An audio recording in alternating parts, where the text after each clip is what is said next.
Tonight, though, we're going to begin the analysis. Before we look at her strength and her weaknesses, we're going to begin the analysis by looking at what else Professor John Dramani Mahama could have done. Where else could he have gone to demonstrate, to select the running mate? So we begin, for instance, with Nathan Kofi Boakye. If John Mahama had selected Nathan Kofi Boakye, and I'd like to reiterate the position of that small book I talked about, the American journalist wrote a book entitled, was talking about American politics and politics of electioneering, and the book is entitled, If It Had Gone the Other Way. And he writes, it's a very interesting book that you should get. I just can't remember the author. I'll get it one day and I'll show you here. He talks about if the election had gone the other way. So, for instance, he picks a maybe 1984 election, the one that was won by Reagan, or especially he picks 1988. That was between Bush and Dukakis for the Democratic Party. And he says, if the election had gone Dukaki's way, this person would have been National Security Advisor. This person would have been Minister for Finance, the Treasury in America. This person would have been that. Then he picks another election in the United Kingdom, say 1997, and said, if the election had gone the other way. Very, very interesting book to read. So that's what I'm going to do now in the next 10 minutes. If John Mahama had selected Kofi Boakye, Nathan Kofi Boakye, what would have been the strength, advantages, and the perhaps the disadvantages as well? So Nathan Kofi Boakye is a COP, Commissioner of Police, who could have been IGP. He's retired right now, and he's thought to be a very good policeman, but he also has controversies. Now, if President Mahama had announced today that Nathan Kofi Boakye was his running mate, the first thing he would have achieved, which he may not achieve with Jenano Pokwajiman, is the sensationalism of the announcement. Sensation.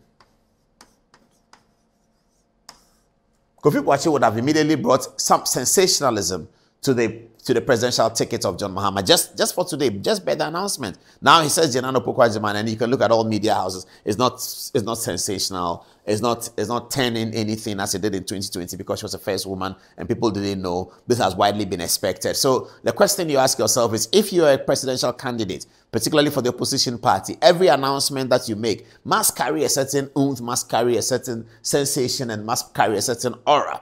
It doesn't mean that once you don't do that, the candidate is not a good candidate. No, we're just analyzing what the Kofi Boakye announcement today would have meant. If President Mahama would have announced that Nathan Kofi Boakye is my running mate today, it would have created a lot of sensation in the media. It would have created a lot of conversation among Ghanaians, and that conversation would be talking about the NDC ticket, talking about his prospects. People would have begun to look at Kofi Boakye in the way in which he's going to manage the campaign. Kofi Boakye as vice president, what is he going to do?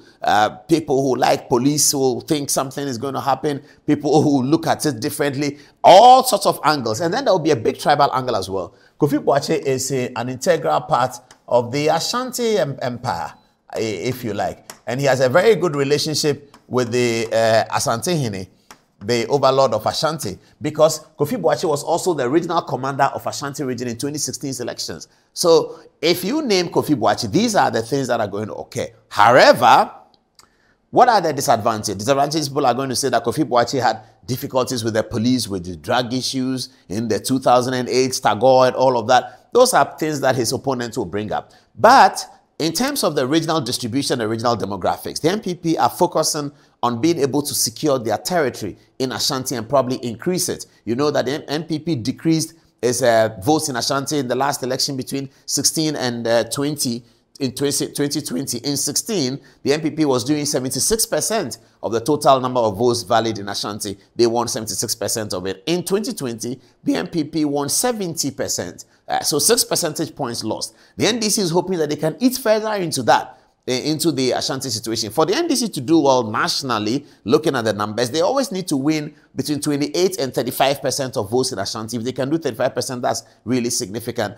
28 is okay. So the Kofi Boakye angle would have been one of those that would be used to bring on young Ashanti people who are either disenchanted with the NPP, something like that. The votes that Kofi Boakye can get for the NDC in Ashanti, Jenano Pokwajiman cannot get it for them in Ashanti.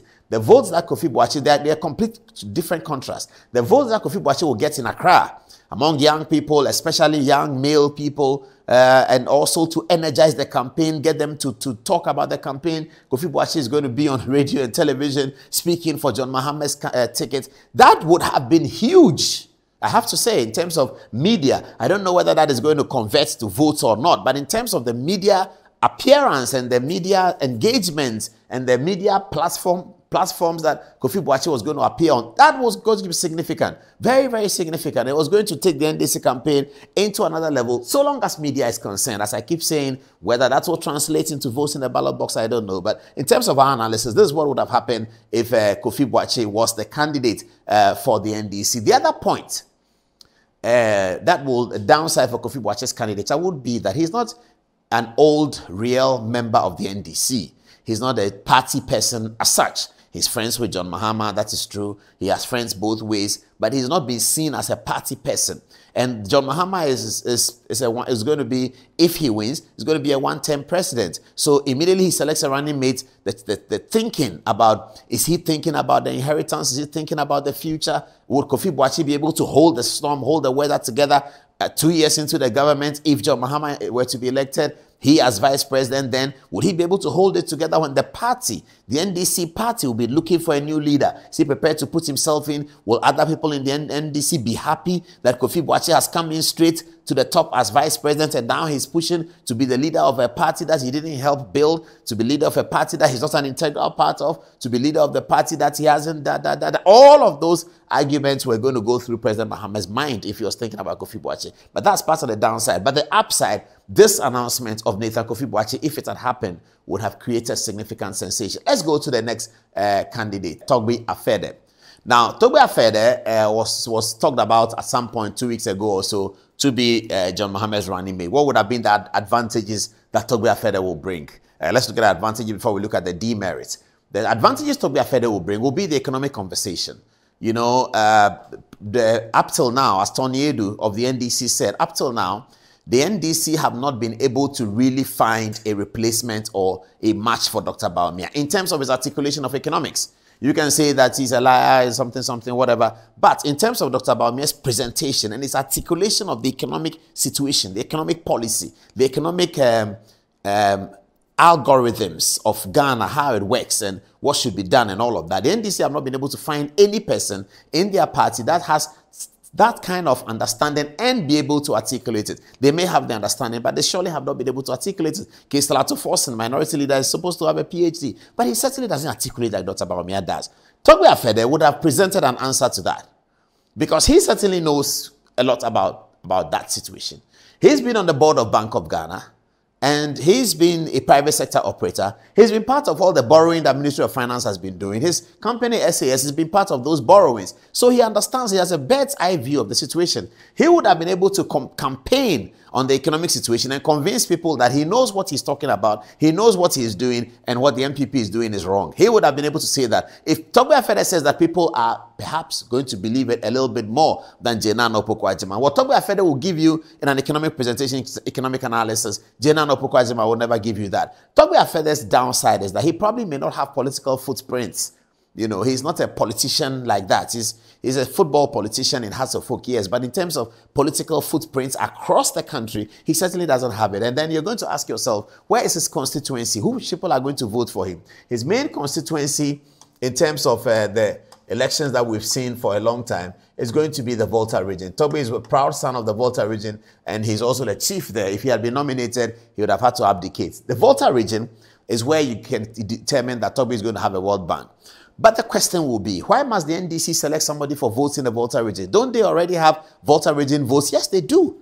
The NDC already has Volta region votes. But the question is always asked, the MPP always have Ashanti region votes, but they always select people from Ashanti. Now that they've selected a northern presidential candidate, the party is almost resolved on the basis that they are going to select a running mate from Ashanti. But they do certainly have the Ashanti votes already. But why are they always going for candidates there? So that argument has come in the NDC circles back and forth. Why don't you take a Voltarian? And they say, but we already have the Volta votes. J.J. Rawlings has settled it for us. And then they say, well, but the MPP still go back to Ashanti. So that's the group of people who were thinking that you have to put Togbe Afede in the saddle. So Togbe would have gotten the Volta votes. But does NDC need Volta votes? Perhaps not. Come to the middle class, Togbe would have been able to articulate the position of the middle class.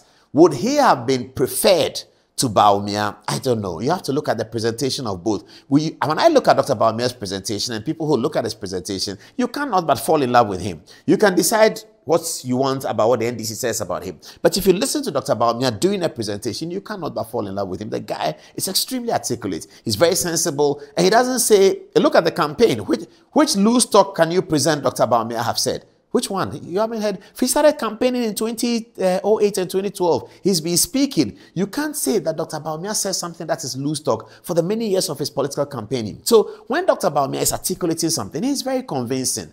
Togbe Afede might be able to do a little bit of that, but I don't know whether he can match it, but people can decide. So if John Mahama are taking point at Togbe Afede, in terms of the sensation that I talked about Kofi Boakye, yes, there again, also the sensation would have been available for Togbe Afede as well, but he didn't get the selection. Let's look at the, let me first clean this out, and then let's look at the next individual, Kwame Awuah Darko. Okay. If the announcement had come today in favor of Kwame Awuah Darko, between Awuah Darko and Kofi Boakye, I think that he would have had the highest pitch of sensationalism, given his age and given his spread around.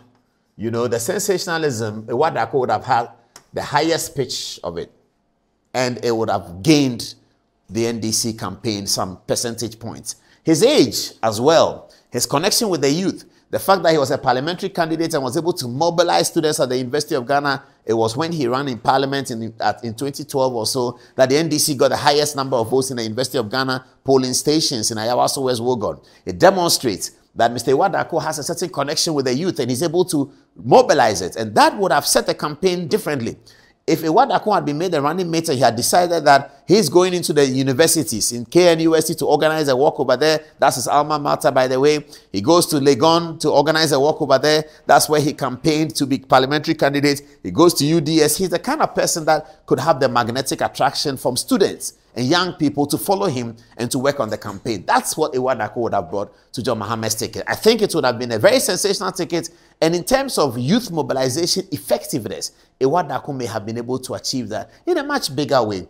Also, Awuah Darko comes from the Ashanti region. He is famously known to come from Dwabin, where his father was a chief. So he is an integral part of Ashanti, and in terms of mobilizing to secure Ashanti votes away. So I'm thinking that Awuah Darko would have been a particularly very, very good and sensational ticket. So we move on to the next stanza of the conversation. To do that, let's break through with Jane Nana Opoku-Agyeman's montage. Congratulations, madam. She is the NDC presidential running mate.